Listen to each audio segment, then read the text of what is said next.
pour tout ce que vous avez fait pour que cette réunion réussisse. D'abord, je voudrais commencer par dire que la journée de ce matin était spécialement pour les salutations et l'entrée. Il n'était pas prévu qu'il y aurait des interventions. Et par l'assistance de M. Pavon, le secrétaire général, je vais prendre la parole et je vais parler un peu de ce phénomène de l'immigration. Vraiment, je n'ai pas grand-chose à dire après tout ce qui a été dit par mon bâtonnier, M. le vice-président de l'Union, par M. le Président, par M.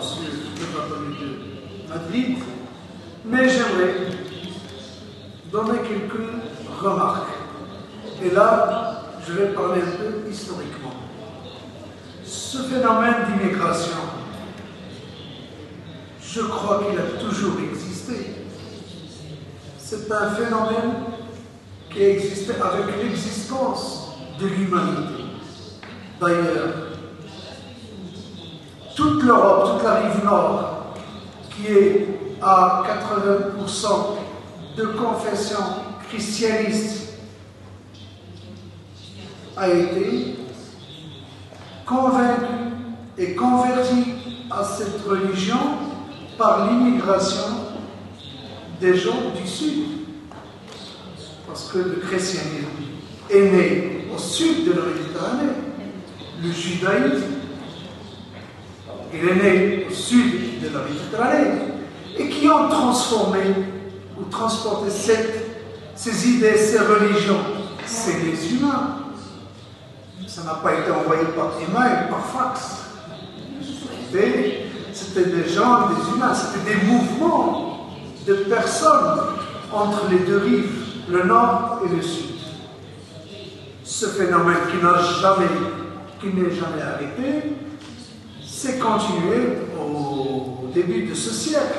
Rappelons-nous l'immigration des Espagnols, des Portugais, des Italiens, les Portugais et les Espagnols vers notre pays européen, la Suisse, la France et les Italiens vers les États-Unis. C'est un phénomène que je trouve personnellement n'est pas très alarmant. C'est un phénomène qui prouve que la Terre est en bonne santé. Ça veut dire que la vie va continuer sur Terre. Mais je suis contre cette immigration sauvage, c'est normal. Et contre aussi cette immigration de chantage. Parce qu'actuellement, et en fait ces dernières années, ces dernières décennies, on a remarqué que les pouvoirs totalitaires commencent à utiliser l'immigration comme moyen de chantage. Rappelons-nous le cas de Cuba. Lorsqu'il y a eu des différends avec, ils ont eu beaucoup de problèmes économiques.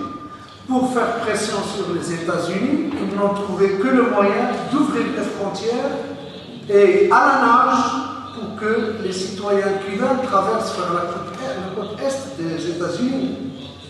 Donc, moi, je ne suis pas pour cette immigration qui est immigration de chantage. Le même phénomène, on le vit actuellement avec ce qui se passe vers le sud de l'Italie. Donc, c'est des pouvoirs qui sont en crise, c'est des pouvoirs qui veulent faire pression sur les gouvernants du Nord, qui encouragent cette immigration. Mais il ne faut pas oublier que ces gouvernants ont été soutenus pour des années et des années par le Nord. Et parfois, on peut dire qu'ils ont même été installés par les gouvernants du Nord.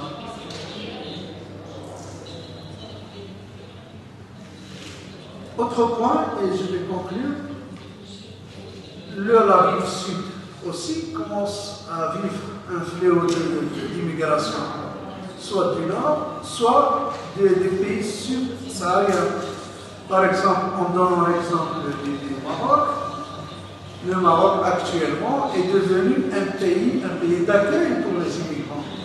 Il y a plus que 500 000 citoyens de différents pays africains qui vivent actuellement sur le sol marocain. Et ça, c'est vrai, ça nous cause des problèmes économiques, sécuritaires, etc. Mais on ne trouve pas que c'est vraiment un fléau qui va déranger, qui est très très inquiétant. Il y a aussi l'immigration de quelques pays de l'Est vers le Maroc. Actuellement, on commence à remarquer que pas mal de citoyens venant des pays de l'Est, la Roumanie, la Bulgarie, en tant qu'avocat, je prépare des dossiers d'immigration pour les citoyens de ces pays-là, et le Maroc, il les reçoit, mais je suis pour qu'une immigration soit vraiment contrôlée. Bon, je terminerai par dire que vraiment, l'immigration du sud vers le nord ou du nord vers le sud n'est pas une situation qui doit nous inquiéter, mais qui doit être très bien gérée et qui ne doit pas être le seul sujet dominant des travaux de l'UAM, comme a dit monsieur mon bâtonnier, maître Abdi Dara. Merci.